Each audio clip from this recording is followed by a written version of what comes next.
ನಮಸ್ಕಾರ ಎಲ್ಲರಿಗೂ, welcome back to my YouTube channel. ನಾನಿವತ್ತು ಸೋರೆಕಾಯಿ ಹಲ್ವಾ ಮಾಡೋದು ಹೇಗೆ ಅಂತ ತೋರಿಸ್ತಾ ಇದ್ದೀನಿ.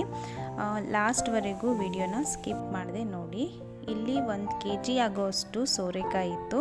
ಸೊ ಇದನ್ನು ನೀಟಾಗಿ ವಾಶ್ ಮಾಡ್ಕೊಂಡು ಬಂದು ಸಿಪ್ಪೆ ಎಲ್ಲ ತೆಗೆದು ಸಣ್ಣ ಸಣ್ಣ ಪೀಸಾಗಿ ಕಟ್ ಮಾಡ್ಕೊಳ್ಬೇಕು. ಮೊದಲಿಗೆ ಈ ರೀತಿ 2 ಭಾಗ ಮಾಡಿಕೊಂಡು ನೀಟಾಗಿ ಸಿಪ್ಪೆನೆಲ್ಲ ತೆಕ್ಕೊಳ್ತಾ ಇದ್ದೀನಿ. ಸಿಪ್ಪೆನೂ ಹಾಕಿ ಹಾಗೇ ತುರ್ಕೊಳ್ಬೋದು, ಸಿಪ್ಪೆ ತೆಗೆದು ಕೂಡ ಮಾಡ್ಕೊಳ್ಬೋದು. ಎರಡರಲ್ಲೂ ಮಾಡಿಕೊಂಡ್ರು ಚೆನ್ನಾಗಿರುತ್ತೆ. ಬಟ್ ನಾನು ಇಲ್ಲಿ ಸಿಪ್ಪೆನ ರಿಮೂವ್ ಮಾಡ್ತಾ ಇದ್ದೀನಿ. ಈಗ ನೆಕ್ಸ್ಟ್ ಇದನ್ನು 4 ಭಾಗ ಥರ ಮಾಡ್ಕೊಳ್ತೀನಿ. ಸಣ್ಣ ಸಣ್ಣ ಪೀಸಾಗಿ ಮಾಡಿಕೊಂಡು ಮಧ್ಯ ಬೀಜ ತುಂಬ ಬಲ್ತಿದ್ರೆ ತೆಕ್ಕೊಳ್ಬೇಕು. ಇದು ತುಂಬ ಎಳೆದಾಗಿರೋದ್ರಿಂದ ಸ್ವಲ್ಪ ಅಷ್ಟೇ ರಿಮೂವ್ ಮಾಡ್ಕೊಳ್ತಾ ಇದ್ದೀನಿ. ಈ ರೀತಿ ಸ್ವಲ್ಪನೇ ತೆಕ್ಕೊಂಡು ನೆಕ್ಸ್ಟ್ ಇದನ್ನು ನೀಟಾಗಿ ತುರ್ಕೊಳ್ಬೇಕು. ಚಿಕ್ಕದಾಗೂ ತುರ್ಕೊಳ್ಬಾರ್ದು, ದೊಡ್ಡದಾಗೂ ತುರ್ಕೊಳ್ಬಾರ್ದು. ಒಂದು ಮೀಡಿಯಮ್ ಆಗಿ ತುರ್ಕೊಂಡ್ರೆ ಹಲ್ವಾ ಚೆನ್ನಾಗಾಗತ್ತೆ. ಈ ರೀತಿ ಚಿಕ್ಕದಾಗಿ ಪೀಸ್ನ ಮಾಡ್ಕೊಂಡಿದ್ದೀನಿ. ಈಗ ಒಂದು ತಟ್ಟೆಯಲ್ಲಿ ಇದನ್ನು ನೀಟಾಗಿ ತುರ್ಕೊಳ್ಬೇಕು.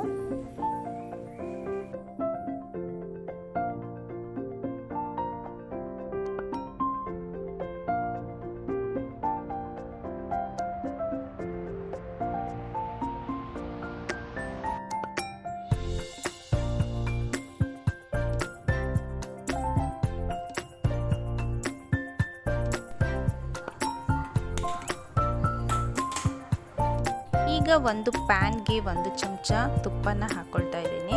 ಇದಕ್ಕೆ ಗೋಡಂಬಿನ ಹಾಕಿ ಫ್ರೈ ಮಾಡ್ಕೊಳ್ತಾ ಇದ್ದೀನಿ.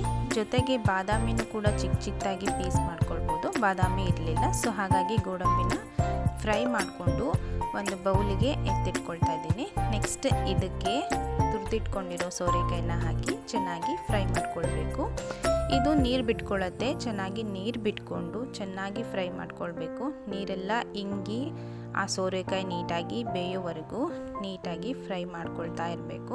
ಸೊ ಈ ರೀತಿ ಮಧ್ಯ ನಾವು ಫ್ರೈನ ತಿರುಗಿಸ್ತಾ ಇರಬೇಕು, ಇಲ್ಲಾಂದರೆ ಅದು ತಳ ಇಟ್ಕೊಳ್ಳುತ್ತೆ. ಸೊ ನೋಡ್ತಾ ಇರ್ಬೋದು ನೀರೆಲ್ಲ ಬಿಟ್ಕೊಳ್ತಾ ಇದೆ. ಸೊ ನೀರೆಲ್ಲ ಬತ್ತೋವರೆಗೂ ನಾವು ನೀಟಾಗಿ ಫ್ರೈ ಮಾಡ್ಕೊಳ್ಬೇಕು.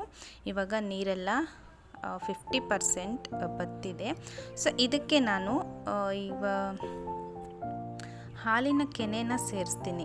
1 ಚಮಚ 1.5 ಚಮಚ ಹಾಲಿನ ಕೆನೆನ ಸೇರಿಸಿದ್ರೆ ಟೇಸ್ಟ್ ಅಂತೂ ಸಖತ್ತಾಗಿರುತ್ತೆ. ನೀವು ಕೂಡ ಒಂದ್ಸಲ ಟ್ರೈ ಮಾಡಿ, ತುಂಬಾ ಚೆನ್ನಾಗಿರುತ್ತೆ. ಹಾಲಿನ ಕೆನೆ 1 ಇಂದ 2 ಚಮಚದವರೆಗೂ ಸೇರಿಸ್ಕೊಳ್ಬೋದು. ಹೀಗೆ ಚೆನ್ನಾಗಿ ಮಿಕ್ಸ್ ಮಾಡಿ, ಹಾಗೆ ಇದಕ್ಕೆ ಇನ್ನೊಂದು ಸ್ಪೂನ್ ತುಪ್ಪನ ಕೂಡ ಸೇರಿಸ್ತೀನಿ. ಹೀಗೆ ಚೆನ್ನಾಗಿ ಮಿಕ್ಸ್ ಮಾಡಿ ಅದು ಇನ್ನೂ ಸ್ವಲ್ಪ ಬೇಯೋದಕ್ಕೆ ಬಿಡಬೇಕು.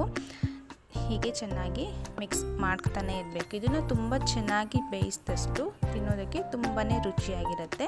ಹಾಗೆ ನಿಮ್ಮ ಹತ್ರ ಕೇಸರಿ ಇದ್ದರೆ ಕೇಸರಿ ಕೂಡ 2 ರಿಂದ 3 ಹೆಸರನ್ನು ಹಾಕಿದ್ರೆ ಕಲರ್ ಕೂಡ ಆರೆಂಜ್, ಲೆಮನ್ ಆರೆಂಜ್ ಕಲರ್ ಥರ ಬರುತ್ತೆ. ಸೊ ಅದೊಂಥರ ಬೇಕರಿಯಲ್ಲಿ ಇರೋ ಥರ ಕಾಣಿಸುತ್ತೆ, ನೋಡೋಕ್ಕೂ ಬ್ಯೂಟಿಫುಲ್ಲಾಗಿ ಕಾಣಿಸುತ್ತೆ. ಸೊ ನನ್ನ ಹತ್ರ ಕೇಸರಿ ಇರಲಿಲ್ಲ. ಈಗ ನೆಕ್ಸ್ಟ್ ನಾನೀಗ ಒಂದು ಅರ್ಧ ಲೋಟ ಹಸಿ ಹಾಲನ್ನು ಸೇರಿಸ್ತಾ ಇದ್ದೀನಿ. ರಾ ಮಿಲ್ಕ್ನ ಸೇರಿಸ್ತಾ ಇದ್ದೀನಿ. ಇದನ್ನು ಕೂಡ ನೀಟಾಗಿ ಚೆನ್ನಾಗಿ ಮಿಕ್ಸ್ ಮಾಡಿ ಹಸಿ ವಾಸನೆ ಹೋಗೋವರೆಗೂ ಚೆನ್ನಾಗಿ ಬೇಯಿಸ್ಕೊಳ್ಬೇಕು.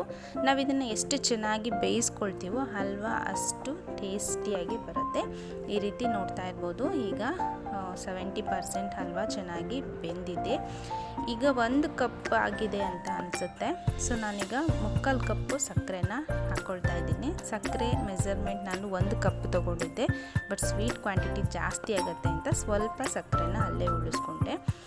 ಸೋರೆಕಾಯಿ ತುರಿ ಅದರಲ್ಲಿ 2 ಕಪ್ ಮೆಜರ್ಮೆಂಟ್ ಆಗಿತ್ತು. ಸೊ ನಾವು 1 ಕಪ್ಪು 3/4 ಕಪ್ ಆದರೂ ಹಾಕ್ಕೊಳ್ಬೋದು. ಈ ರೀತಿ ಚೆನ್ನಾಗಿ ಮಿಕ್ಸ್ ಮಾಡಿಕೊಂಡು ಸ್ವಲ್ಪ ಹೊತ್ತು ಬೇಯೋದಕ್ಕೆ ಬಿಡಬೇಕು. ನೀಟಾಗಿ ಪಾಕ ಎಲ್ಲ ಸೋರೆಕಾಯಿಗೆ ಚೆನ್ನಾಗಿ ಮಿಕ್ಸಪ್ ಆದಮೇಲೆ ಹಲ್ವಾ ಕಂಪ್ಲೀಟಾಗಿ ರೆಡಿಯಾಗುತ್ತೆ. ನೀವು ಕೂಡ ಒಂದ್ಸಲ ಈ ಥರ ಟ್ರೈ ಮಾಡಿ, ತುಂಬಾ ಚೆನ್ನಾಗಿರುತ್ತೆ. ಹಾಗೆ ಸೋರೆಕಾಯಿಂದ ಡೆಟಾಕ್ಸ್ ಡ್ರಿಂಕ್ಸ್ ಕೂಡ ಮಾಡಿಕೊಂಡು ಮಾರ್ನಿಂಗ್ ಕುಡಿಯೋದ್ರಿಂದ ಹೆಲ್ತಿಗೆ ತುಂಬಾ ಬೆನಿಫಿಟ್ ಇದೆ. ಅಪರೂಪಕ್ಕೆ ಒಂದ್ಸಲ ಈ ಥರ ಕ್ಯಾರೆಟ್ ಹಲ್ವಾನೇ ಮಾಡ್ಕೊಂಡು ತಿನ್ನೋಕ್ಕಿಂತ ಇದೊಂದು ಸ್ವಲ್ಪ ಡಿಫ್ರೆಂಟಾಗಿ ಈ ರೀತಿ ಮಾಡ್ಕೊಂಡು ತಿಂದರೆ ಟೇಸ್ಟ್ ಕೂಡ ತುಂಬಾ ಚೆನ್ನಾಗಿರುತ್ತೆ. ನಮ್ಮಮ್ಮ ಒಂದ್ಸಲ ನನಗೆ ಮಾಡಿಕೊಟ್ಟಿದ್ರು. ಸೊ ಅವರಿಂದ ನನಗೆ ಇದು ತುಂಬಾ ಇಷ್ಟ ಆಗಿ ನಾನು ಕೂಡ ಮಾಡಬೇಕು ಅಂತ ಅಂದ್ಕೊಂಡು ಈ ರೀತಿ ಮಾಡಿದ್ದೀನಿ. ನೋಡ್ತಾ ಇರ್ಬೋದು, ನೋಡೋಕ್ಕೆ ಯಮ್ಮಿಯಾಗಿದೆ ಆ್ಯಂಡ್ ಟೇಸ್ಟ್ ಕೂಡ ತುಂಬಾ ಚೆನ್ನಾಗಿದೆ. ಕೂಡ ಮನೇಲಿ ಒಂದ್ಸಲ ಟ್ರೈ ಮಾಡ್ತೀರಾ ಅಂತ ಅಂದ್ಕೊಂಡಿದ್ದೀನಿ. ನನ್ನ ವಿಡಿಯೋನ ವಾಚ್ ಮಾಡಿದ್ದಕ್ಕೆ thank you all. Take care. Bye.